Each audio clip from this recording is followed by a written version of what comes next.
Rien de ce qui est grand est l'œuvre d'une seule personne. Grand merci Nabino Bandeko Balandi Boza et Belé Liboso Etando pour assister na rendez-vous politique en Lingala na mokolo lelo séance plénière. Le peuple d'abord, Parlement populaire, émission Yababola, temple de la démocratie. Et Sikawa Pitokuta Naka chaque lundi, mercredi et vendredi. Pona kosola bongo politique na lingala kosola bongo na lingala ezali likambo ya sonité parce que ça bongo ko valoriser la langue nationale ya mboka, c'est ça l'identité culturelle collective nationale. Grand merci Nabino TV Moko Bato Ebele Boza répondu sur l'ensemble du territoire national. Merci infiniment pour votre particulière attention. Boza na Kinshasa, dans les 24 communes, Ngaba, Bumbu, Selembao, Ngiringiri, Kalamu, Maluku, partout dans le recoin de la capitale, Kinshasa. Grand merci. Nandenge tokutani lisusu na mokolo lelo po na boye baba vérité ya mboka tokomi wapi. Boko talabiso na 26 provinces ya RDC na Grand Katanga, Grand Équateur. Partout dans le territoire, il y a RDC et puis à l'extérieur du pays, nous vous souhaitons encore une fois de plus une excellente condition télévisuelle sur nos antennes. L'équipe technique est au grand complet. Grand merci Naroni Manzila Mwana Yanzambe, Richard Machita Molakisi, maître d'école. Je n'oublie pas Seigneur Patiengo, double pédale, Seigneur. Grand merci également à vous, aimables fidèles téléspectateurs, branchés en ce net moment pour Naboye Babongo, ba vérité autokolobela à travers émission Yamokolo Yalelo. Toko fungola émission Nabino, c'est un plénière Yalelo, le peuple d'abord. Na sujet phare aux Zabongo ko dominé actualité politique en RDC. Sur la toile, ça suscite beaucoup de réactions. Bokoye ba vérité ba élu du peuple ba lakinga mwana mapinga président ya parlement populaire ya babola tokoya lelo na plénière pour na toya ko apporter les populations ba vraie vérité contrairement na oyo eza kobetama dans les réseaux sociaux o bandeko mususu ba commission lokola kwanga na dendo lokola lipana nguba na ba quartier na ba avenue komona atondisi batu na ba carrefour komona atondisi batu on dirait azako transmettre na population information à malonga mais kasi eza ba fake news eza ba information ya lokuta bota la cadre d'expression libre. Au cours de cette plénière, nous allons aborder la question liée à la sortie officielle prévue pour ce samedi dans le stade de Martyrs. Il y a Union sacrée de la nation. Depuis signature, il y a charte, il y a Union sacrée, ça déjà organisé. Union sacrée, et ça sans porte, et ça sans fenêtre. De l'eau, s'organiser. Il y a un présidium qu'on retrouve Ndeko Bati Lukwebo, Ndeko Christophe Mbosokodia, Mwana Mboka, Vital Kamere, Lwakaningini, Ndeko Jean-Pierre Bemba, Ndeko Augustin Kabouya, na évité ceux qui n'a bossé mais je crois n'attendait déjà 5 membres aux accords constitués bongo présidium, il y a Union sacrée. Et puis Tokokende bongo au-delà de cette question pour na salle aussi point autour il y a question il y a congolité depuis Boutaki bongo Kolanda recadrage il y a Ouazali bongo grand frère il y a Moïse Katumbi Chapwe Wabengami bongo na kombo ya Katebe Katoto Baimbo Kabosa et Belé ndenge na lembakate koloba TV Moko Bato Ebele, environ 16 millions de personnes boza liboso etando boye babongo ba vérité il y a plénière il y a mokolo il y a lelo vérité il y a plénière il y a mokolo il y a lelo. Grand merci naza déjà na ba élu du peuple lelo na la kakibino ezabongo spécial Union sacrée sortie officielle prévue pour ce samedi au stade de Martyrs. Un grand rendez-vous et pas Iwapi, bino population en Boka Congo de tous bords Boza Bongo invité à prendre part à cette activité de haute portée tant nationale qu'internationale. Boyebi Tekin Actu Télévision, toza chaîne, il y a Union Sacrée, mais la chaîne au milieu du village, toza quoi accompagner toutes les institutions de la République. Ndenge tozali ko accompagner Union Sacrée et puis Kin Actu Télévision tokozala bongo mokolo ya samedi. Le lenge moko pe tokozala ensemble na bandeko ya opposition mokolo ya le 13 mai parce que babongisi déjà ça marche. Toza déjà na ba élu du peuple baza bongo ba membre ya Union Sacrée ba yeko sensibiliser bino population ya Mboka Congo ya ba province nyonso surtout et puis de l'extérieur. Tokofungo la plénière na mwana Mboka maître Eli Beni Kamalenga encore une fois boye malamu je rappelle que azali bongo cadre na kati ya Union Sacrée azape président ya parti politique Mboka boye malamu. Merci beaucoup Charles Nawej. Merci Nayo. Merci Nakin Actu. Merci pour cette grande émission au Banamboka Mamesana Kolanda. Vous allez nous excuser parce que tout comme moi légèrement en retard suite à l'embouteillage et tout ça. Ok. Donc on a salué promoteur à chaîne Oyo. Mon Mboka André Maboucha. Voilà, Ndeko André Maboucha, na pression bote place aux Ouami parce que grâce à yo Banamboka vous allez informer en temps réel. Grâce à yo ba Congolais Oyo bazaki na chômage lelo bazui misala pona ko meka ko souvenir na ba besoin mabota na bango. Donc voilà, merci na chef de l'État, oiseau ça ba effort belé pour nous trouver solution pour les Congolais, surtout le Cambodge Est, Oyo à Téléméliango, vraiment la dernière énergie pour na ko bouter dehors Monguna, Rwanda et le monde armé na salué les locaux tout d'ailleurs États-Unis d'Amérique depuis le 19 à Sengi na Rwanda, les ana site na Rwanda abimisa ba troupe naie sur le territoire congolais. Et ça, c'est une première depuis que Marambo est bandit. On comprend que bande de opposition, les noms, lobby, sali, mais des choses comme ça, ce sont des choses pour lesquelles les Seigneurs Toloba. Quand il s'agit de notre pays, il faut sauter les mains comme un seul homme pour défendre le pays. Ce n'est pas le problème du chef de l'État lui-même, mais c'est le problème de tous les Congolais. Donc ça, c'est vraiment capital. Et tout saluer peut donc rentrer à Bunagana entre les mains de nos vaillants FRDC que je salue. Bozala toujours dans la détermination de Zambaza, Azasimanabiso Tokolonga. De vaillants combattants engagés dans les opérations militaires dans la partie orientale de la RDC. Dans le même ordre d'idées, Wanezalaki Maloba, il y a introduction, il y a maître Eli Kamalenga, Tsikawa Tokope Sabongo Maloba. Et pas il y a Babenga Kabongo, le par-ricochet du chef de l'État, Mwanamboka John Kankonda.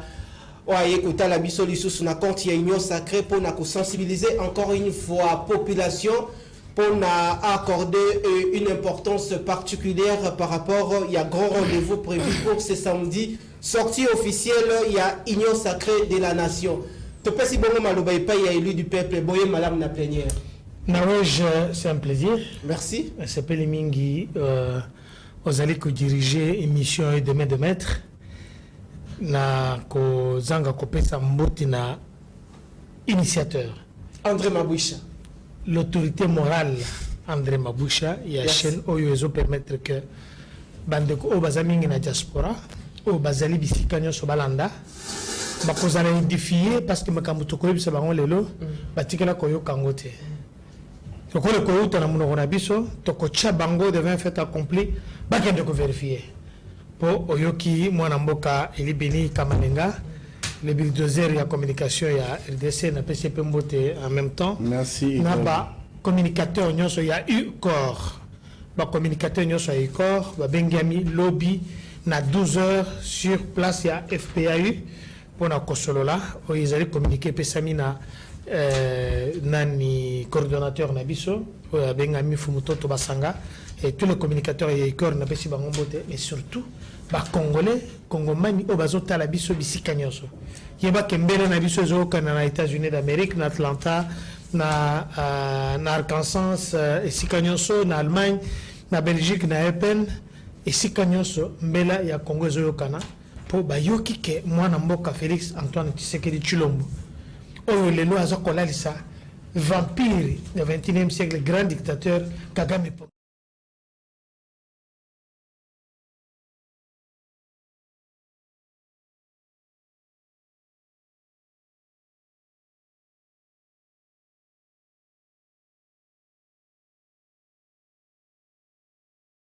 Kagame azolela na munoko mboka aleni Kinyarwanda. Kagame azolela na munoko mboka aleli Kinyarwanda pour rencontrer logique y a maître Eli Beni. Comment se présente actuellement l'état de santé de la République? Mokozamboka za malamu. Tukolo l'état de santé de la République tant que totona te papa bana zande. Azamalamu nzoto kolongono toujours en forme. Sport chaque 4h du matin jusqu'à 5h. Alamuki a du petit déjeuner. Il est le seul à Kendeganambe trop tard. Alamuka 4h. Sa population aussi se porte merveilleusement bien. Population et l'andaka santé à bas parents. Moi, à cause de la tasse maladie, ce qu'on a papa télémina tongo, à Zakolongo dans Zoseka, d'autres santé à la République, ils allaient bien. Santé économie n'abisso par rapport à Bambo Kamsusu, santé Zamalam. Naza kosala populisme awate, naza kosala dialelote, soko talin de Nicolas Kazadji alobi que économie ya RDC ezali première économie par rapport à la croissance en Afrique aujourd'hui. Parce que soko talin na Maroc, ba manifestation et bandi nzaleza kuna makasi, soko talin na Brazzaville, il y a une crise de carburant, soko talin na Nigeria, mbongo ezate, comme crise mondiale. Mais nous on a pu gérer cette crise, mais ils allaient par rapport à l'expérience et celle de la constitution à Bango, état de santé en Boka, et ça malade mingi. Sauf moi, l'ito est malade, des années, guerre aux années est, il y a un autre qui dit que Ndekuka, il y a un pan de Kunabiso, c'est un vraiment criminel, Kagame Aleli Namunokamboka. Kagame aleli na munoko mboka boza ebele pona koyeba bongo ba vérité par rapport à la sortie officielle il y a union sacrée boza la bongo branché na ebisaki bino na ngongo yo bande ko ebele na ba réseaux sociaux na ba quartier na ba carrefour bazo sala ba plein okomona bazo passer bino information nzo keze information à lokuta tala ba imboka ba na plénière pona ko apporter les bino ba lumière tozonge pa ya maître Beni maître Eli tout qui bon comme on a signature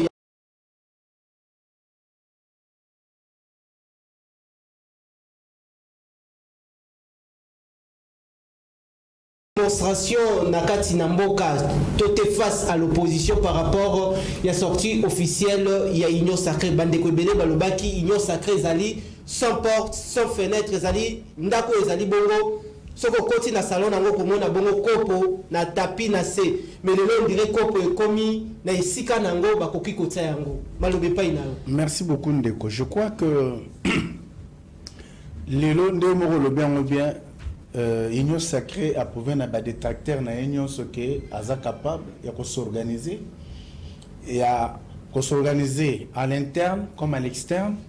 Donc c'est comme ça que la charte a été signée.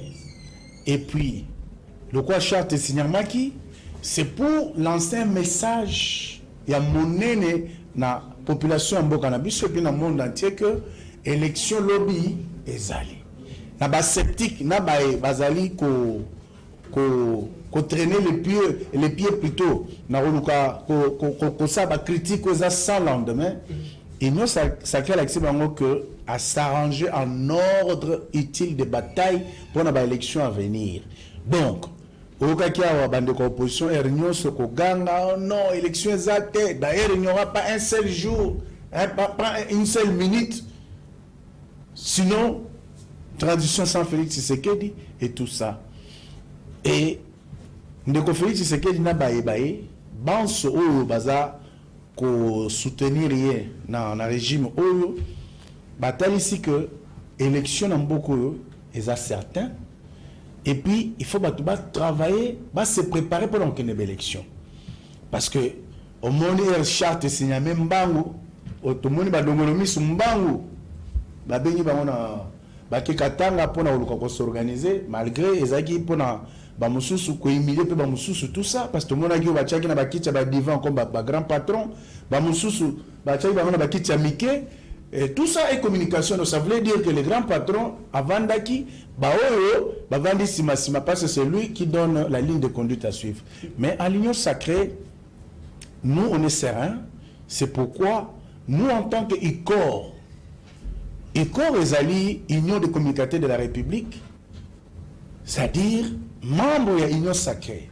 Nous sommes sinon aussi pas l'unique ou la véritable organisation mise en place, il y a des communicateurs pour soutenir et relayer en temps utile les informations à l'Union sacrée. Venus de différents partis politiques. Donc c'est pour te dire que UCOR Azali membre de l'Union sacrée, UCOR Azali structure où est mise en place, na ba banse où bazaba meilleur communicateur. Namboko au bastunamo Namboka Félix Antoine Tshisekedi Tshilombo régime na union sacrée donc ba onyoso ba se retrouva oyobi bazaba maire Namboko baza nakati ya ICOR.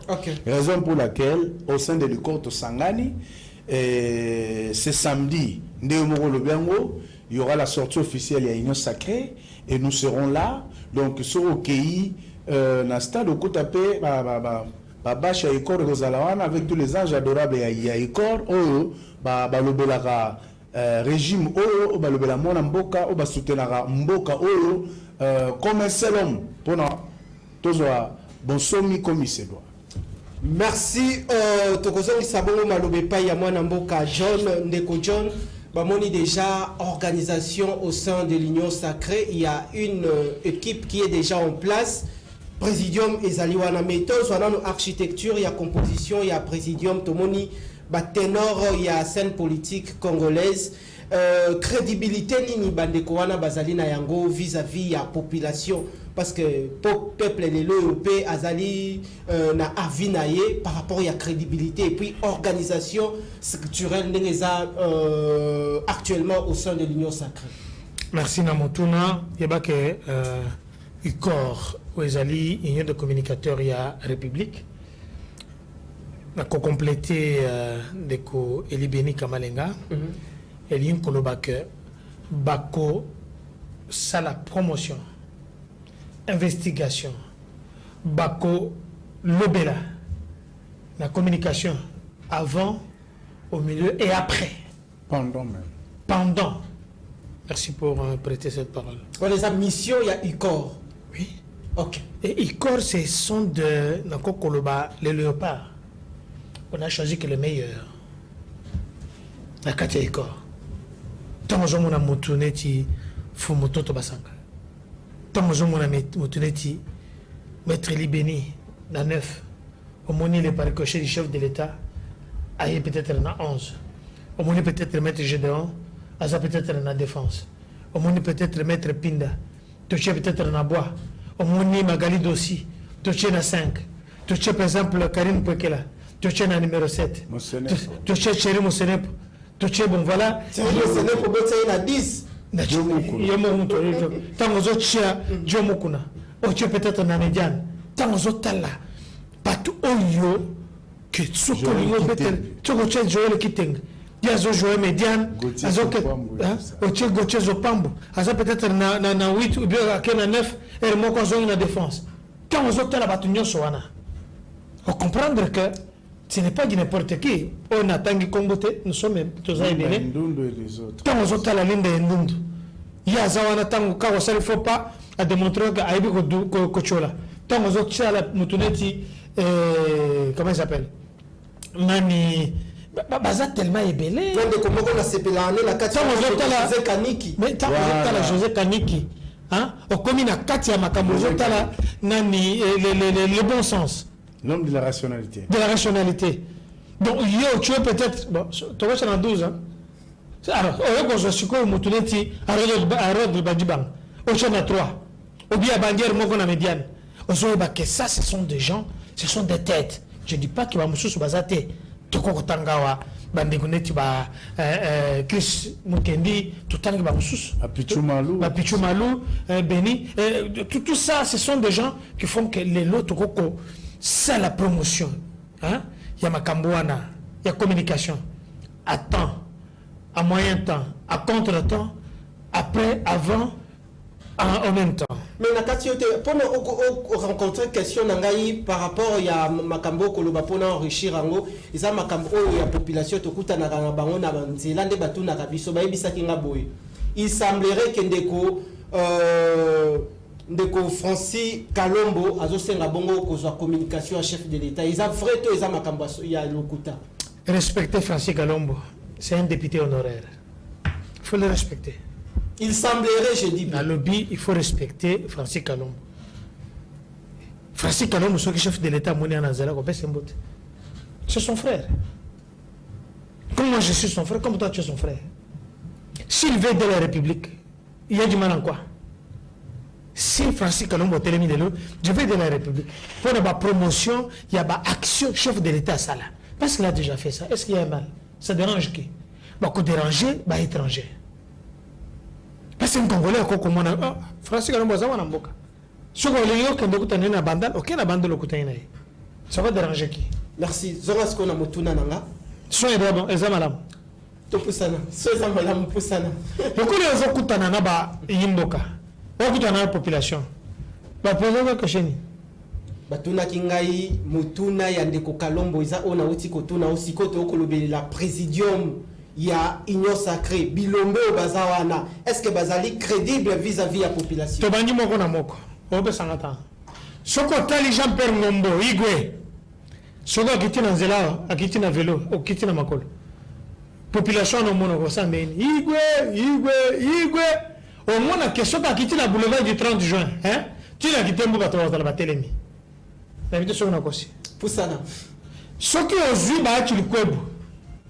Soko akiti na sa république auto qui tenya pas longtemps talaki wala sa population te soko tali lokani ngini kingi auto qui te dernièrement non je veux pas de commentaires soko tali Biden mos koja kwanga Biden alobi Biden bwanya evandi wana ozo tala batoma yele soko akiti lelo hein. Allez, bon, il y a un tambour kolongwa chango. To ba échanger de limiter. Azo kendeti akende komutu makolo. Au moins combien de personnes vont télé manazela. A rejoindre zelate, a rekomate. S'il fallait qu'il fasse une heure, on ça les 2 jours. Parce que batunyo sokolinga ba c'est imbote. Ah, Biden a moyen, ah mboso moyen. Dia tout le monde a kaka musika papa, umela na yo, papa zala na yo kaka. Même sous. Augustin Kabouya. Mais AK-47, gardien du temple, mon abouté. AK-47. AK-47, un mundu qui m'a bêta katana contre-temps. Akitaka kawa, na boulevard. Akoko zoua, dans le billet. Est-ce que tu vas Hollande? Dans le billet, Augustin Yemoko. Hein? Entendu ça, stade. Akoko zoua, popularité. Les gens permettent. Ajout popularité, la Kanyingini. Ajout popularité, il y a nani, yemoko azotambola ga pamba po apesa ga mbot, batos bazolande. On accepte les gens à leur époque. À côté de Mabouye. Kabouye, ce n'est pas quelqu'un qui peut marcher comme ça. Moi, Naboute, zoya 5 et non, yango. AK-47, moi, Naboute. Bazo n'a moi, Naboute, poani. Oji, moi, Naboute, l'ingo, le bani. Le fils aîné. Et le fils aîné. Donc, fils aîné, c'est un fils qui doit montrer l'exemple. Un fils aîné, c'est quelqu'un qui doit s'occuper de jeunes. Ce que tant aux autres allez dans l'union sacrée, ça m'a bouté. Alors que ça n'a pas de matière. Tant aux autres allez dans bouté. À ça qu'on c'est le mieux maintenant nan. Il faut respecter les gens. Moi na bouté ndenge zawana, a autre qui il n'y a pas très longtemps na Kasai central, au moni popularité zala. Alors ba kiteke batubaya. Jusqu'à ba yoki kazoya. A uta ko kitana mujumai. Ti na miabi. Au moni ti batubaye. A uti ko kende bandundu. Na lobi présence kaka. Congo central. A outil Congo central il n'y a pas très longtemps. Mais si quand on a un moto, si la popularité est aux besoin. Dans les autres, la population est aux besoin. On va toujours la question. Merci, monsieur John. Nous poursuivons cette séance plénière avec le même plaisir. Tokozong Sabongo Malouba. Et pas il y a Maître Eli. Maître qui est Eli, population. Déjà le cas, ça, ils ont déjà lancé na Moutounio surtout, na Mboka Congo. Où a sali bongo na Tanae, à Koki Kokende bongo mokolo ya samedi. Du point de vue organisationnel, il y a événement. Qu'est-ce que l'Union sacrée a prévu réellement?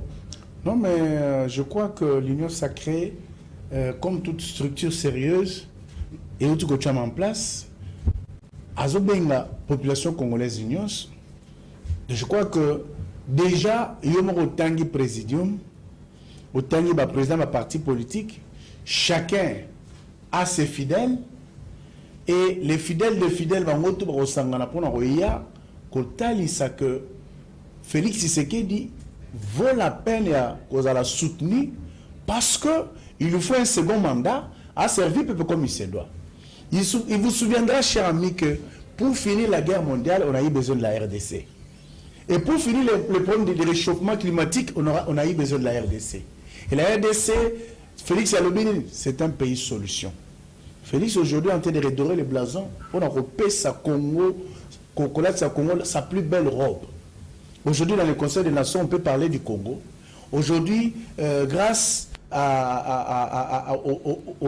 comment dire, à la diplomatie agressive, il y a Ndeko Félix Tshisekedi, vous avez vu que Rwanda a asphyxié, vous avez vu qu'aujourd'hui, les États-Unis, la France, l'Angleterre et les autres, d'abord les États-Unis, ils ont reconnu que Rwanda a kende, a bimisa ba troupe naïe.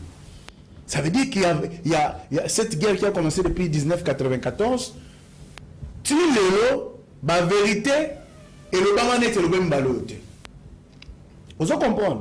C'est-à-dire, ils ont le moko au peuple congolais à comprendre. C'est-à-dire, on peut taire nos divergences.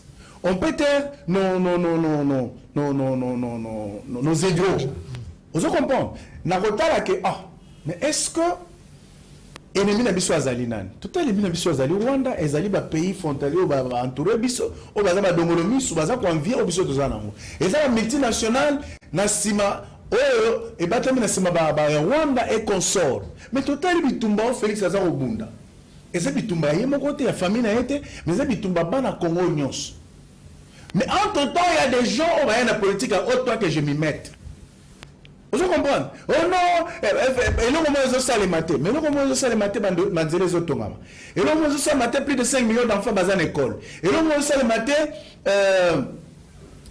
École, les autres. Et là, comment ils ont ça les matés? Billet d'avion, les autres quittants. Et là, comment ils ont ça les matés? Il y a autant de choses. Mais toutes ces choses-là ne sont pas vulgarisées. Il y a un moment, il croyait pour faire une communication très pédagogique à l'auteur de sa population que Félix Tshisekedi a mérité qu'on soit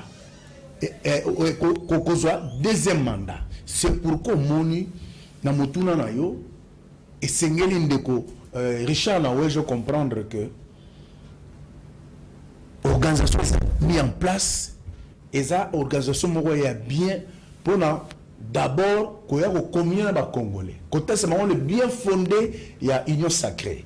Côté c'est le bien fondé, il y a soutenir moi dans Mboka Tshisekedi. Je crois que tout le monde a chinois.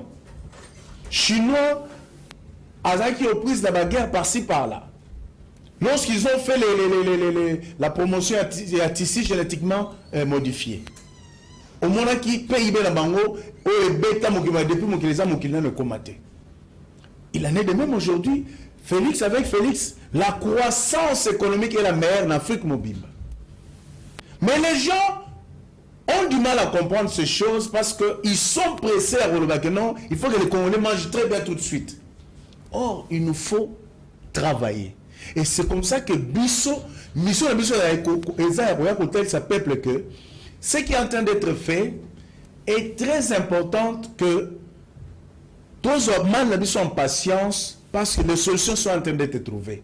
Vous avez appris que dans la vente, il y a cuivre, donc tous les meilleure production mondiale, donc numéro 1 mondial dans la vente. Donc ça veut dire que lorsque le pays produit, sur le plan économique, il y a des retombées. Et lorsque le pays produit, vous comprenez qu'il y aura une amélioration du produit intérieur brut, le chômage va baisser, il y aura un impact sur le panier de la ménagère. Mais entre-temps, mon la réalité. Parce que la politique n'est pas anime. Autre toi que je m'y mette. Dans la politique, autre toi que je m'y mette, qu'est-ce qui est fait? Mon moula zo salanine. Mon moula stratégie des années. Au comment on a battu non, il faut créer inflation. Vous comprenez? Le Bagoya va créer un faux billet à 20, il y a 10 000, Bagoya qui a un billet dans le terrain. Pour la créer arrêter à $. Vous comprenez? Tout ça, ils allaient façon à mon parce que je l'ai toujours dit. Peuple à mon arawanate. Au moment où on va créer affaire, il y a budget à l'État. Donc, un non-événement. Premier ministre, pour la refixer. Et c'est pourquoi mon union sacrée, nous se mettre en place, organisation des Aliwana, biso, Torozala, selon programme mis en place dans l'union sacrée, pour la hôtel, ça va être bien fondé parce que je sais que les autres vont souffrir, l'objet Torozala bien. Parce que Mboka et Koufaki, Mboka, ça y est détruit systématiquement. Et on est en train de travailler dans le sens de ramener les choses à la normalité pour permettre au peuple congolais de manger à sa faim, pour permettre aux Congolais d'aller et travailler, pour permettre aux Congolais de produire et de faire des choses. Donc, on voit même qu'il y a des usines où il y a montage à Babis, il y a par an, on a alimentaire, Babis, comment on va produire par an 1000 à 2000 bis. Ça veut dire que nous n'aurons plus besoin d'aller là-bas. Vous avez vu que RL Moko Kondo Mobutu Asala, et les Japonais ont courant à Bisso, Pesa Bisso, usine à Pajero, au Monta. Mais de Mobutu Asala est réellement grave en Afrique du Sud. Vous comprenez? Mais ceux qui t'attendent au Konza Eko, la Zalaga, na réflexe à malam, encore au Tchango na Congo. Parce qu'il y a Zolambama Awa. Conséquence ces années, Batouba Misala Awa, vous comprenez? Et qu'on permette chômage baissé, et permettre que nous, en vendant, l'économie produit quelque chose. Et tout ça, on est en train de réfléchir avec l'intelligence et l'union sacrée pour apporter des solutions aux problèmes qui minent les Congolais, et ça, nous y croyons. Ça, nous y croyons. En ferme assurance, population, tous les bongo pour poursuivre plénière, Boza et Belé, Liboso et Tando, Namoni, ba message, et Zali bongo kokota, Nelo, Tokolobela bongo, Miloulou, Yamounene, la union sacrée, et Zabongo prévu samedi, Oyo, grand merci Nabino, Boza et Belé, Boza déjà, qu'on s'est manifesté à travers ba message Nabino. Toropé Sabongo, Malobé, pas un déco John. Chaque parti politique a sa mode, il y a sensibilisation, il y a politique, il y a sensibilisation. Mais total, stade de martyrs, il y a 80 000 places. Et ça, la place au bicycle officiel, du côté organisationnel, tout le monde qui est Jésus Noël, Cheikh, Abadaki, Kolakisa, Présidium, il y a une sacrée, qui est dimanche. Mais en cas de débordement, est-ce que la population a Kolandabiso dans Mongo? Et c'est à s'assurer pour la sécurité, c'est des Kolomanda pour prendre part à cette activité de haute portée, tant nationale, dans le langue bien, qui est bon pour assurer que l'activité qu'on les Canadiens en toute quiétude. Moutozoko Solanaye, M. Nawej, à part cause à la communicateur de l'Union sacrée et le paricochet du chef de l'État, le seul et l'unique, il y a que Azalipe est au cadre de l'Union sacrée. Maître Eli Belni Ozo Solanaye, Azalipe au cadre de l'Union sacrée. Quand il y a un stade, tu comme un bassin Nabana. Nabana. Tu comme un bassin Nabana. C'est-à-dire que Tozo ya Tozo Kende Nabango un bon père de famille. Parce que les gens qui sont là-bas, ce sont des adultes, ce sont des responsables. Quand tu vas Mbosso, viens avec sa famille, avec ses enfants, ses arrière-petits-enfants, c'est-à-dire qu'il y a la sécurité. Et le général Kassongo est investi, est instruit à ce que Toya. Au contraire, nous tous les allés que autant de ce stade. Autant de stade de Tilbanda aux Araotonda. Exemple. Un seul parti politique est l'Union sacrée. Et un de ces stades. ACP. Un seul parti. Bon, c'est servir d'exemple et ACP. Azana corporation, c'est pas l'Union sacrée. C'est ça l'Union sacrée. Mais avant ACP, ça rien. Il dépêche pour naïe. Et ça n'a pas le mot bêta. On dirait que c'est un match amical. Chairman, écoute, vous le battez. Ce que tu as dit, chairman, j'ai appelé membre. Attendez, ce stade combien de fois. Ce que regarde maintenant les munitions. Il y a cause là.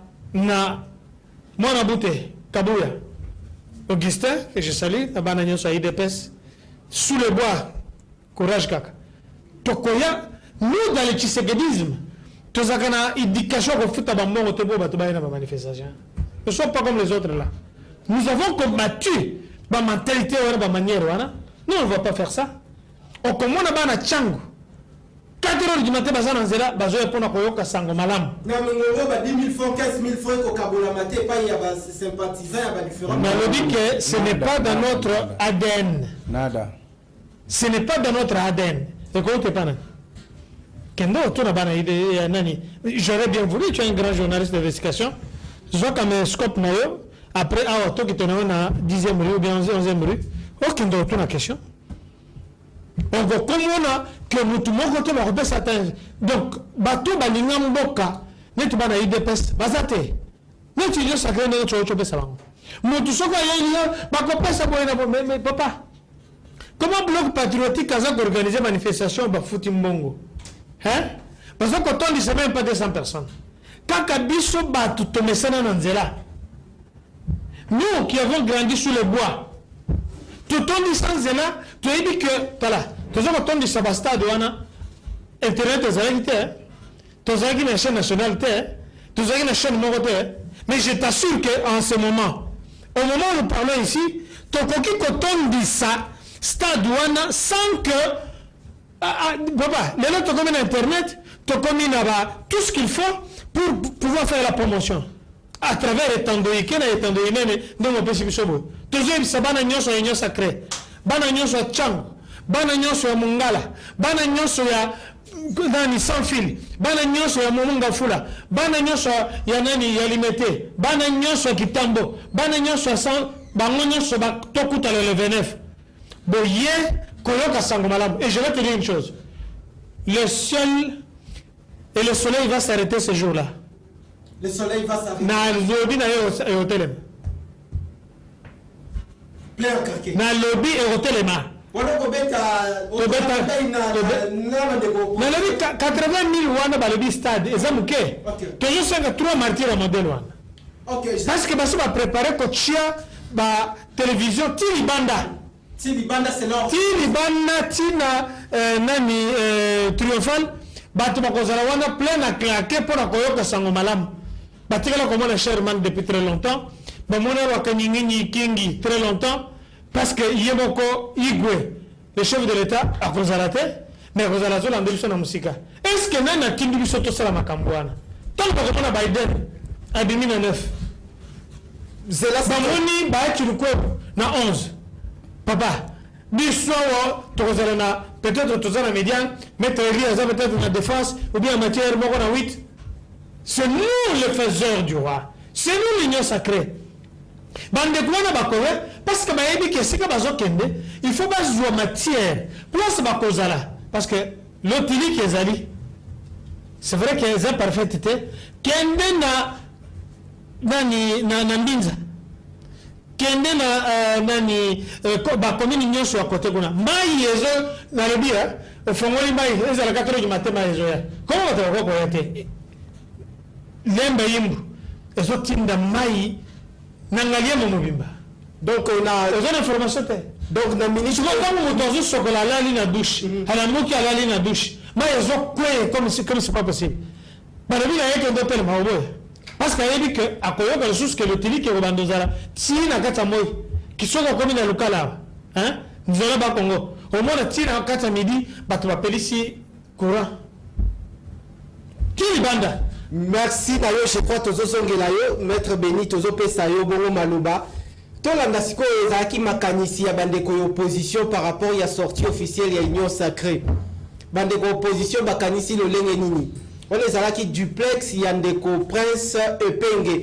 Richard Machita, Tolanda Nano, la qui sa population, Ezaki Bongo Makanisi, Prince Epenge, puis Tozonga.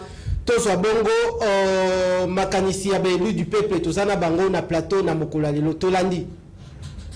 La coalition Lamuka condamne l'utilisation des moyens de l'État, des véhicules officiels de la République. Les policiers payés avec les impôts et taxes de tous les Congolais au profit de l'union sacrée, un fait privé. Les Congolais sont étonnés de voir M. Samalou Konde, M. Bati, M. Mbosso et d'autres ministres de la République visiter les stades des martyrs en vue de l'organisation d'un meeting de l'Union sacrée en utilisant les véhicules officiels de la République, en utilisant les carburants achetés avec l'argent de tous les Congolais pour faire la promotion de M. Félix Tshilombo et de l'Union sacrée, un fait privé. On croirait que nous sommes à l'époque du MPR, parti-État, où on confondait l'argent des Congolais, du peuple, avec l'argent de Mobutu. Aujourd'hui, l'argent de la République est confondu avec l'argent de la poche de M. Félix Tshilombo. Hier, Félix Tshisekedi avait prétendu combattre Kabila pour ces mêmes antivaleurs. Aujourd'hui, il s'en délecte. On croirait que c'était pour... Ce régime doit partir parce que nous voulons profiter du même système. Visiblement et clairement, l'article 97 de la Constitution est violé. Les ministres de la République ne peuvent pas, en même temps qu'ils s'occupent du pays, s'occuper d'un parti politique. Les constitutionnalistes tambourinaires, comme Mbata et Bouchabe, doivent nous expliquer. Grand merci, Nabino Bandeko Balandi, Wana Bouti Bongo Kolanda, élu du peuple, Monamboka Prince Epenge, na compte ya coalition politique Lamuka. Botala Makamundeko Epenga Lobi, Wana Zali Makanisi ya Bandeko opposition.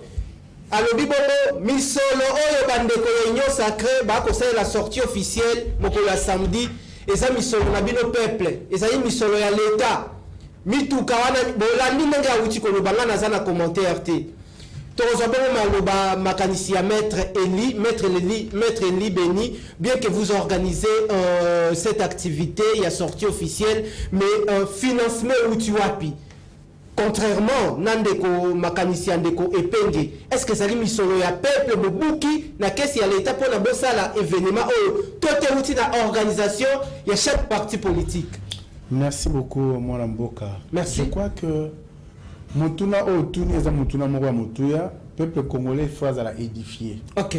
Depuis que Mwana Mboka Félix Tshisekedi est au pouvoir, je crois que l'État hémorragie, il y a le beau qu'on a dit dans l'État pour la manifestation officielle, tout le monde a un régime où il y a sacré pour ça le Rwanda. L'organisation sociale Makuna est une organisation, il y a cotisation à Baï, union sacrée. Bon, local.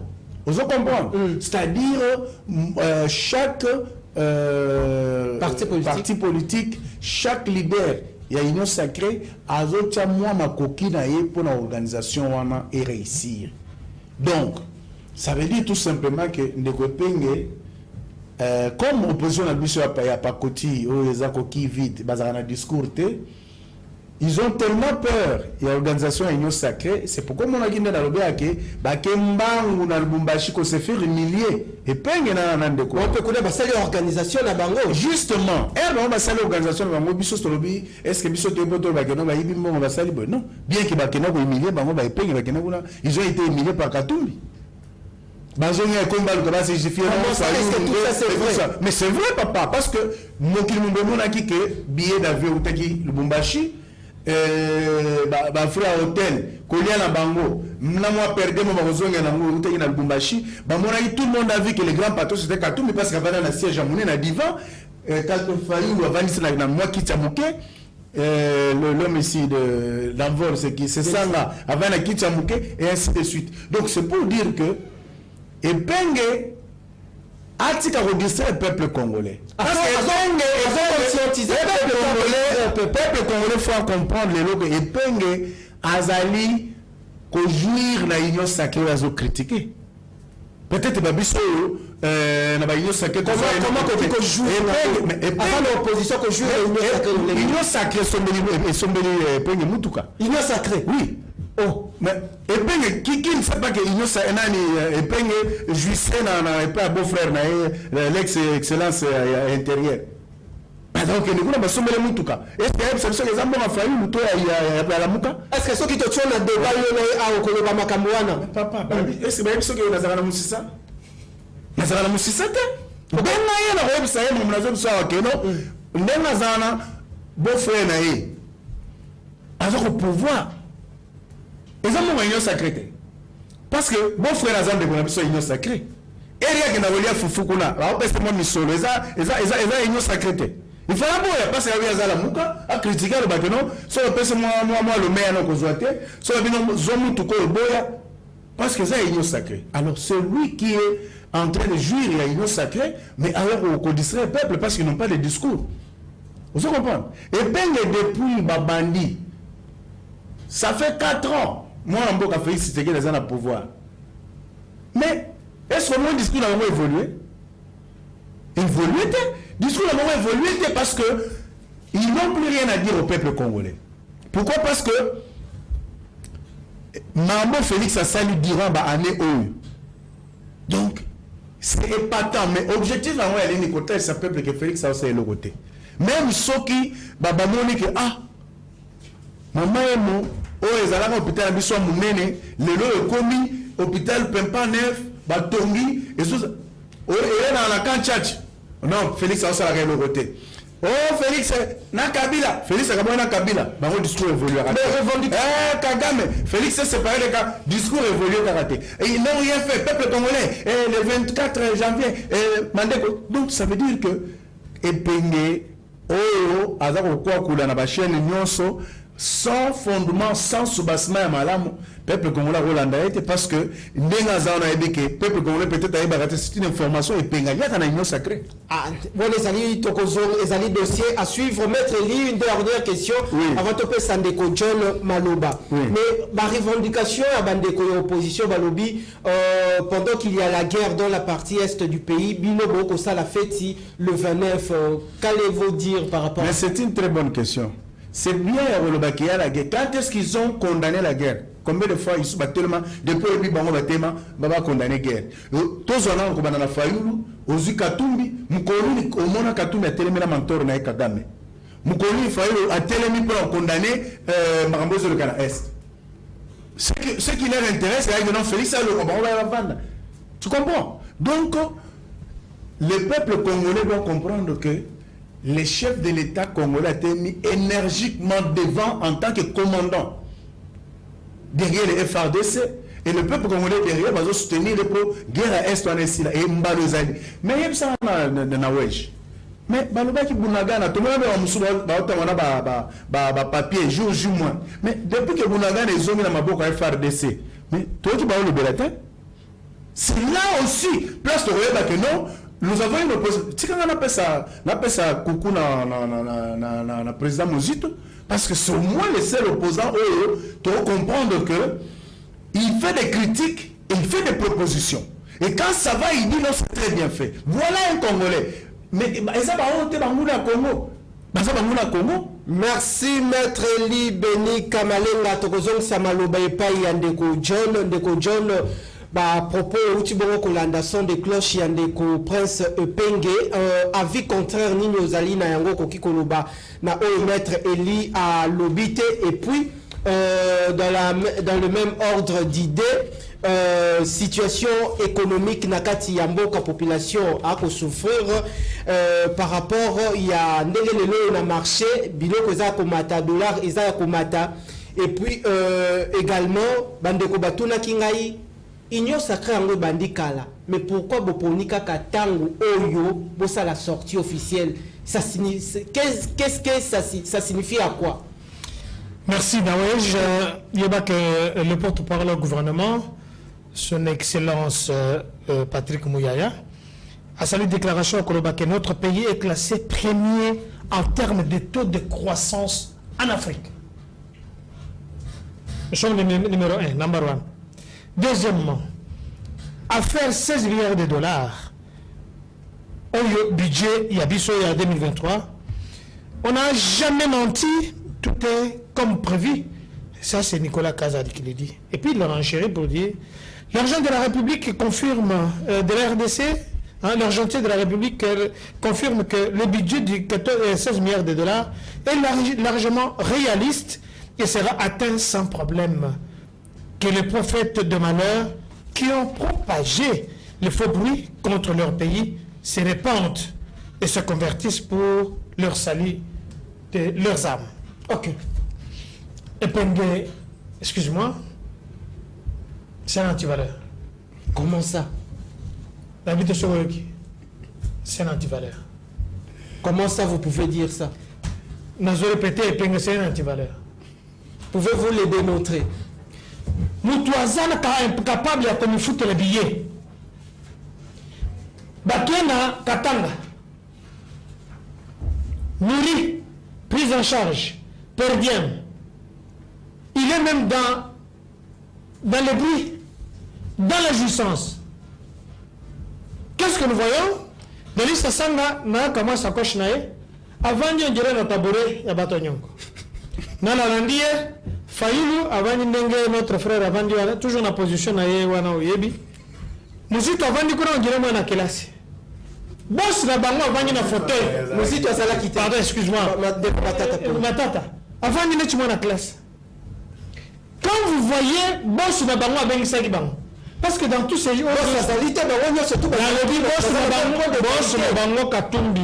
mais tu es un journaliste, non? Quand tu regardes les images, on m'a dit que Moutoben son anda qu'on a vendu na fauteuil ou moko, bila on vendu na batabouret. Ça veut dire rien? Tant que batabouret on baisse en botte on baisse na on vendu na fauteuil. Bah il y a une colonne. Comment ben ici bango? Alloger bango, après si bango perdiem. Pourquoi bango ba sali déclaration T? Bah une déclaration finale ba persi Olivier Kamitat. Sur le plan, il y a forme. Il faut parler à un chez les chefs de l'État. Nous scrutons. Toujours dans la image des années. Et puis, les pénazons de Bananini. Ils ont un peuple congolais. Ils ont dit, mais les pénazons, il y a même un peuple congolais. Parce que bon frère Maïe, Azalek, qui est le premier ministre intérieur. Mais vous n'avez qu'un magaté. La lobby a qu'un dégât. Vous n'avez qu'un nation. Il y a qu'un amakas. Et puis, on a une place à Salam Salah. Il y a un bureau. Et puis, on a un assistant à Salam Salah. Et ça n'a pas n'importe quoi. On a moins de frères à Tinda assistant. On dit que c'est un aventurier. Deuxièmement, à ce la déclaration de combat à la Mouka. Mais la Mouka, c'est Odolphe Mouzit au grand fond pas. Comment on peut s'autoproclamer porte-parole à la Mouka? Au second temps, il y a un parti politique qui ne reconnaît même pas son nom. Ceux qui ont des Congo, ceux qui ont des Zalakarapi. Donc, Banambo Kaboye Baka, crise mondiale, c'est vrai. Mais là, comme Mathieu Mouamouké, mais biso par rapport, il y a des Marocains, Olelo, Bazaliko, Tambele Nanzela, sur la manifestation. Ici, à Parabiso, il n'y a pas des arriérés à salaire. Ceux qui ont la fonction publique, Banambo Kaliao, félicitations. Voilà les warriors qu'on a besoin. Bah, tu vas réclamer prime. Tu vas réclamer salaire. Mais tu sais que nuance. Prime les alignes. N'est-ce pas salaire de la base du mois prime bapécio. Mais salaire, ils ont. Mais quand les gens réclament leur prime, alors que des coûts, l'IAO a mécanisé la tuance, a vu bateau et bakalabasma, les qui battant. Atini ba on retraite. Azo sala correct nani Yassika. Rajeunissement, il y a la fonction publique. Ça veut dire que vous n'appréciez pas. Mais comment il peut mener à quoi conservatoire? Pour Nabiloko, c'est vrai. L'argentier et le Congo, Azako travaillé. La crise, elle est mondiale. Ce qui est les États-Unis d'Amérique, Bazol et la Macasse. Ce qui est Brazzaville, la crise, il y a Caribira et la Macasse. Alors, ceux qui disent au Gigilé, que ce soit sur le plan, il y a le ministre de Caribir, de Zokopé Saïmbote, qui a pu stabiliser le carburant. Parce que ce carburant est matit. Il y a matit. Ce qu'on y a dans le moto, c'est un carburant, 1 litre d'essence, il y a 2800. Normalement, il faut qu'on vote au moins 6 000 francs. Mais le reste, là, c'est l'État qui récompense à votre place. Pour la bilan de ma totalité. L'État, c'est comme merci, mon amboka, John Kankonda, le chef de l'État. Je termine par là. Oui. Mais comment expliquer que Bango Baké n'a jouissance, n'a qu'à Chobwe? La tigui guerre, ça n'a pas. Donc, ce qui va te passer, il faut pas de stratégie. Pour tout qu'il doit attaquer Kagame. Kagame a l'élu sans doute, avec stylo. mais bango bakela show bokuna basali déclaration moko te pour condamner Kagame mais bozolo bake bato bazo kufana est sikoyi atambola kana mutuka azana chauffeur pourquoi il ça le chauffeur est musala parce que tozana guerre à l'est. Merci Nayonde ko John Kakonda ndeko maître Eli Beni to komi pratiquement na suka ya ngonga na kopesa yo 1 minute 30 secondes mwana mboka John Kakonda 1 minute 30 secondes population à côté la biso ya Congo Mobimba dans les provinces qui n'actu télévision est suivi message nini ya sensibilisation ko kiko apporter les populations o azana ndako aye bakité o place information pa na bino pour na activité ya samedi. Merci beaucoup Ndeko Richard. Et là, mon courant, c'est un peuple nabiso, basa confiance dans Mokonza Mboka, basa confiance dans le gouvernement na Bango, basa confiance dans l'union sacrée, parce que on est en train de travailler dans le sens d'apporter des solutions dans les problèmes à Congolais. C'est vrai, la revendication des Amingi, c'est vrai, moi pas et Salami, mais ce n'est pas suffisant. Mais il faut comprendre que Touti Mosika, parce que lorsque l'entreprise union sur l'État est bon mamaki, na bande ko bazako gérer biso, ba confondant qui intérêt personnel, intérêt égoïste et général. Lorsque l'intérêt général est alité, pas si y a peuple ya randewan, mais pas si y a mboka na biso ya nini, kaka bao babomi mboka. Bangwala nde lelo chaque jour baza ko sensibiliser peuple que et le moment où ça il faut bazo gérer ba kende mais ils oublient que babisika nyoso bachaki mabulu ça dit il faut qu'on a mabulu wana pour la mettre que les bâtiments les bien. D'où le travail que fait le chef de l'État, le travail que fait le gouvernement congolais. Et l'union sacrée, ils ont soutenir le chef de l'État pour accorder un second mandat. Ils ont travaillé dans le sens d'abord, c'est vrai, qu'on détruit les alliés, facile, mais qu'on reconstruit les alliés difficiles. Ça demande des moyens. Donc, je m'en vais chuter. Je crois que prochainement, tous les temps qu'on le à fond à l'âge, il y a mon association du peuple congolais, qui a confiance à Mokonza Mboka. Basa la confiance na union sacrée samedi union sacrée azali mwana oyo abotami azali mwana oyo azako bunda pour retrouver solution pour les congolais tout ça la confiance na Mokonza Mboka na ba nyonso baza simanaye je crois que le meilleur est à venir. Merci Nabino Bandeko Balandi dans la même dans le même ordre d'idée Zong Sabo Malobe pa Ndeko John population il y a coin de la capitale et puis il y a la province ba o basali banda mboka bazana Brazzaville Angola bakoki ko sala nini pona activité à mokolo samedi malobano ya suka activité ya mokolo samedi bazala attentif parce que message ko pesama. OK. C'est depuis 4 ans le poids lourd que nous sommes, le poids lourd il y a République va se réunir, va couper ça message. Soit sur ma Italie, guerre à la République, pour ma Italie, économie en Boka, pour ma Italie, biloko kolia, pour ma Italie, nenge toko kende. Au moniteur, on a un message que le 29 to kutana, il y a un moni bato kashobo bakemba. Agitation, baromo tremblé. Mais tant que l'autre a épinglé, mon gars, vous avez kokobanga zana kolobanaye. Est-ce que population n'est encore comme la déclaration communiqué final ils sont des pères lorsque l'union sacrée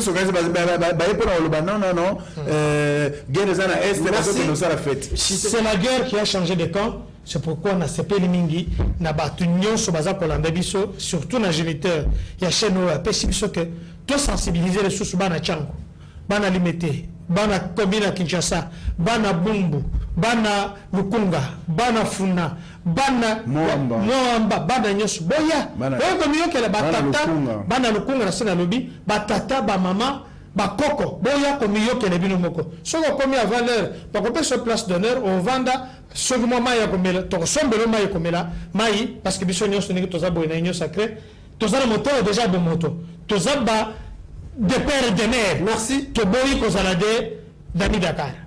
Merci Nabino, population spéciale sortie officielle prévue pour ce samedi au stade de Martyrs, la sortie officielle de l'Union Sacrée. Message épais Saméli. Je crois, vendredi, nous allons encore y revenir sur ça. Bandeko Balandi, gros merci. Nanenge Bozala qui est belé, liboso etando pona kolanda magazine politique en lingala, le peuple d'abord. Ndenge na lembarate koloba. Kosolo la bongo na linga les alili kambuya sonité parce que toko valoriser la langue nationale. C'est notre langue. Tokuta nambala sima pour un nouveau numéro rediffusion lelo kaka na butu. Grand merci Nabino. Merci.